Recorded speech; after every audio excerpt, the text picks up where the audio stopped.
ETF index mutual funds నేర్చుకుని stock మార్కెట్లో రాణించాలనుకుంటున్నారా? వెంటనే ఈ నెంబర్కి కాల్ చేయండి. నమస్తే రమగారు. నమస్తే జయ. రమగారు, మంచి కథ ఏమైనా చెప్పుకుందామా? చెప్తాం. ఇంద్రజాలం కథ చెప్తాం. పూర్వం ఒక పర్వత ప్రాంతంలో ఒక రాజ్యం ఉంది.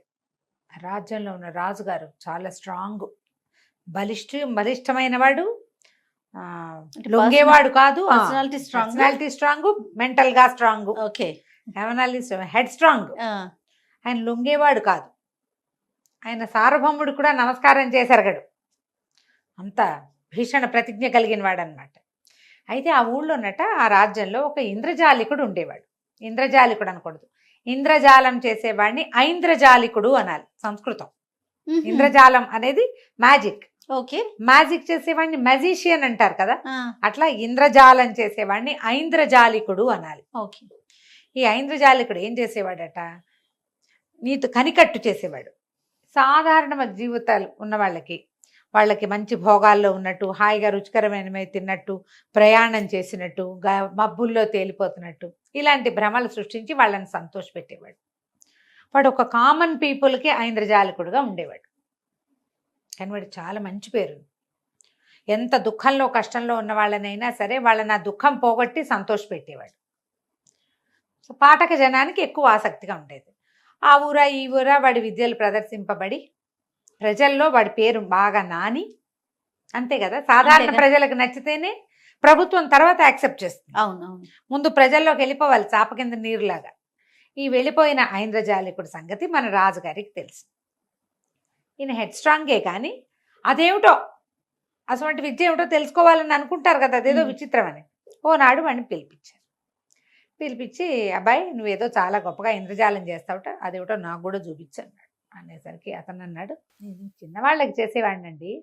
రోడ్ల మీద తిరిగే జనం, పనిపాటలు చేసుకునేవాళ్ళు, బతకలేక బతుకీడ్చేవాళ్ళు, వాళ్ళ కోసం ఉన్నాను, కానీ మీలాంటి పెద్దవాళ్ళకి నచ్చేదేమీ నేను చేయలేనండి అన్నాడు. అటకాదు, నువ్వు ఏం చేస్తే అది నాకు చూపించు అని రాజుగారు చాలా బలవంత పెట్టాడు. సరే, నేనేం చేసినా ఏం చూపించినా నన్నేమీ చేయనని ఒక కాగితం రాసి నాకు ఇవ్వండి. ఎందుకో అంత భయపడతావు? సరే అలాగే, కానీ సంతకం పెడదామని ఒక కాగితం రాసిచ్చి, ఇంద్రజాలకుడు ఏ ఇంద్రజాలం చేసి చూపించినా, ఎటువంటి అవజ్ఞకి పాల్పడినా ఇతను నేనేమి చేయను అని ఒక కాగితం రాయించి సంతకం పెట్టాడు. ఆ పేపర్ ఆ ఇంద్రజాలకుడికి ఇస్తూ ఉండగా ఆయనకి దూరంగా ఎవరో మైదానంలో గడ్డి కోసుకుంటున్నట్టు కనపడింది. పక్కనున్న సైనికుడు, ఎవరెవరు అక్కడ గడ్డి కోస్తున్నారు అన్నాడు. ఆ గడ్డి ఒకటి కాదు, ఓ గుంపు జనం కోసేస్తున్నారు. గుంపు ఎట్టా కోస్తారు? అది మైదానం పచ్చగా ఉండటానికి పెట్టుకున్నది. మనం ఆర్డర్ చేయాలి, దీన్ని కట్ చేయండి, దీన్ని లెవెల్ చేయండి అని. అలాంటిది ఏం చేయబడ. అవి ఎవరో కనుక్కురండ్రా అంటే ఒక 10 మంది సైనికులు పరిగెత్తుకుంటూ పోయారు. మైదానంలో గడ్డికి వస్తున్నారు బోళ్ళంతమంది. అక్కడ దాకా వెళ్ళేసరికి పెద్ద పెద్ద గుడారాలు, తర్వాత ఒక పెద్ద బంగారపు సింహాసనము, ఒక వెండి సింహాసనము, ఏమిటో కకావికలుగా జనము హడావిడిగాను. వీళ్ళకి వెళ్ళిన సైనికులకి ఒళ్ళు కంపరమెత్తిపోయింది. ఏమిటిది ఇక్కడ, ఇది ఎవరొచ్చారు, అసలు ఎవరు వీళ్ళు? ఒక నీళ్ళ కావిడ ఒకడు మోసుకొస్తున్నాడు. వాడు కూడా బ్రహ్మాండంగా సైనికుల కంటే శుభ్రంగా ఉన్నాడు. వీళ్ళు పోయి అతన్ని అడిగారు, ఏమిటో ఈ హడావిడి, ఈ గడ్డి ఎవరు కోస్తున్నారు, ఈ మనుషులు ఎవరు అనేసరికల, అదేనండి మరి నాగరాజు, పాతాళ లోకేశ్వరుడు నాగరాజు గారు స్వర్గానికి బయలుదేరాడు. కొడుకుతో సహా పటాలమంతా వేసుకుని బయలుదేరారు. మరి మధ్యలో ఇక్కడ ఆగాం. సాయంత్రానికో రేపొద్దుటికో మేము పటాలం ఎత్తుకుని వెళ్ళిపోతాం. గుర్రాలకు గడ్డి కావాలని గడ్డికొస్తున్నారు. అదిగో ఆ బంగారు సింహాసనం రాజుగారిది, వెండి సింహాసనం రాకుమారుడిది అన్నాడు.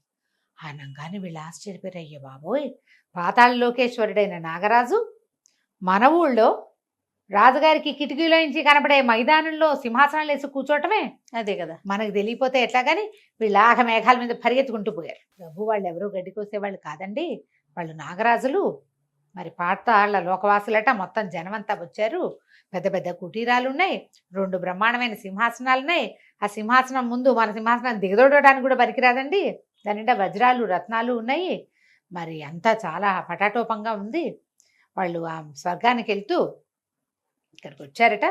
అనగానే రాజుగారు ఆశ్చర్యపడి, పాతాళ లోకేశ్వరుడు మనలో రాజ్యంలోకి వస్తే మనం సముదాయం వెళ్ళి ఆయన్ని చూసి రావాలి కదా. అక్కడి నుంచి ఈయన కొంచెం పటాలాన్ని వెంబడబెట్టుకుని పరివారంతో వెళ్ళాడు. ఆయన ఎవరో రాజుగారు బ్రహ్మాండంగా ఉన్నాడు. వీళ్ళే 6 అడుగులు ఉంటే ఆయన 8 అడుగులు ఉన్నాడు ఏకంగా. ఒక రాజుగారు కుమారుడు. 80 పాతాళ లోకేశ్వరులకు అభివాదం, జయం జయం, నేను ఇక్కడ ఈ ప్రాంతపు రాజుని, ఇదిగో నా మంత్రి, ఇదిగో నా సైన్యాధిపతి, మేమంతా మిమ్మల్ని కలవడానికి వచ్చాం, నమస్కారం అని చెప్పి ఆయనకి దండాలు పెట్టాడు.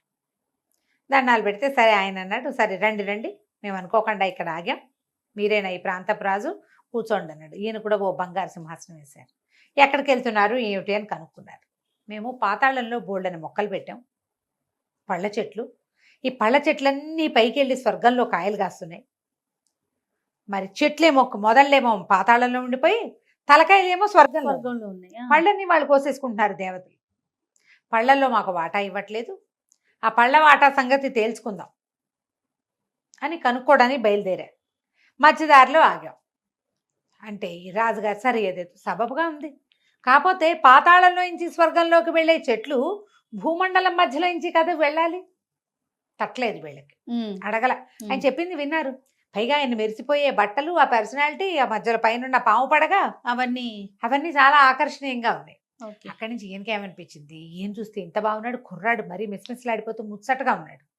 ఈయనకి ఏమనిపించింది, ఈ పాతాళ లోకేశ్వరుడు మన రాజ్యంలో ఆగాడు, ఈ పిల్లాడికి మన పిల్లనిస్తే అని ఆలోచించి ఏమన్నాడు, అయ్యా మీరు ఎంతో గొప్పవాళ్ళు, మీరు స్వర్గానికి వెళ్ళాలంటే మధ్యదారి మా ఊరే కదా, మరి మా అమ్మాయిని మీ అబ్బాయికి చేసుకోండి ఎంచక్క అని అడిగాడు. అడిగేసరికల్లా ఆయన అన్నాడు, అట్లాగే తప్పకుండా చేసుకుంటాం, మీ పిల్లని మా అబ్బాయికి ఇచ్చి చేసుకుంటాం. సరే ఇంతలో ఇప్పుడు కనుక స్వర్గానికి వెళ్ళాను అనుకోండి, నేను అక్కడ చాలా తగాదా ఈ యుద్ధం అవుతుందో ఏం పాడో, మరి ఓ పని చేయండి, మా అబ్బాయిని కూడా ఎందుకు యుద్ధానికి, ఓ పక్కన పెళ్లి కూడా కుదుర్చుకున్నాం, ఇప్పుడు పిల్లాన్ని మీ దగ్గర ఉంచుకోండి, మా అబ్బాయిని, మా పెళ్లి కొడుకుని మీ ఇంట్లోనే ఉంచుకోండి, మేము స్వర్గానికి వెళ్ళొస్తాం, అక్కడ యుద్ధము మాటలో ఏదో అయిన తర్వాత మేము వచ్చి పెళ్లి చేస్తామన్నారు.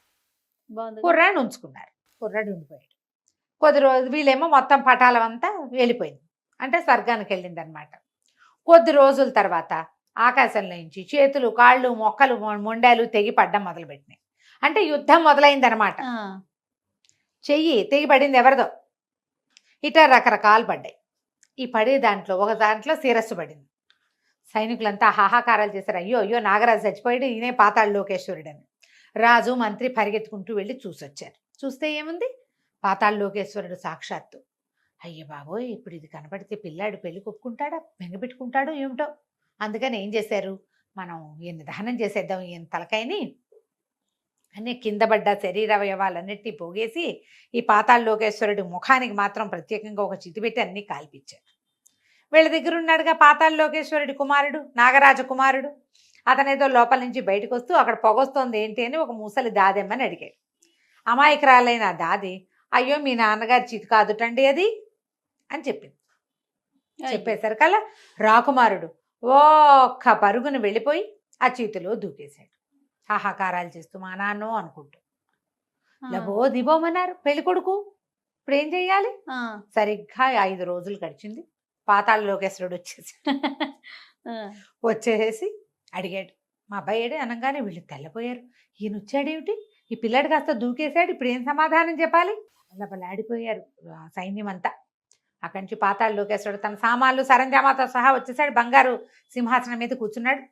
రాజుగారిని సమాధానం ఏది, మా అబ్బాయి ఏడంటే, క్షమించండి ఇలా ఒక తల పడింది, ఆ తల మీదేననుకుని మేము దహనం చేసాం, పిల్లవాడికి చెప్పకుండా దాచిపెట్టాం, ఒక ముసలి దాదెమ్మ వల్ల ఆయనకి ఆ సంగతి తెలిసిపోయింది, అతను మా నాన్నని లేకుండా నేను ఉండలేనని పరిగెత్తుకుంటూ వచ్చి చితులు దూకేశాడండి, మేము మా కళ్ళ ముందే మీ అబ్బాయి అగ్నికి ఆహుతి అయిపోయాడంటే, పాతాళ లోకేశ్వరుడు ఇంత ఎత్తునిచ్చాడు, దుర్మార్గుడా, నా కొడుకు నీ దగ్గర కాపుంచితే కాపాడలేవా నువ్వు, పైగా నిక్షేపరాయుడిలాగా నేను బతికుంటే నా తలకాయకి నువ్వు దహనం ఎట్టా చేస్తావు, ఒకవేళ దహనమే చేస్తే అది నా కొడుకు చేయాలి, నువ్వు చేయకూడదు, ఇప్పుడు నా పిల్లాడికి సమాధానం చెప్పు అంటే ఈయన ఏం చేశాడు, రాజుగారు అమాంతం పడిపోయాడు కాళ్ళ మీద.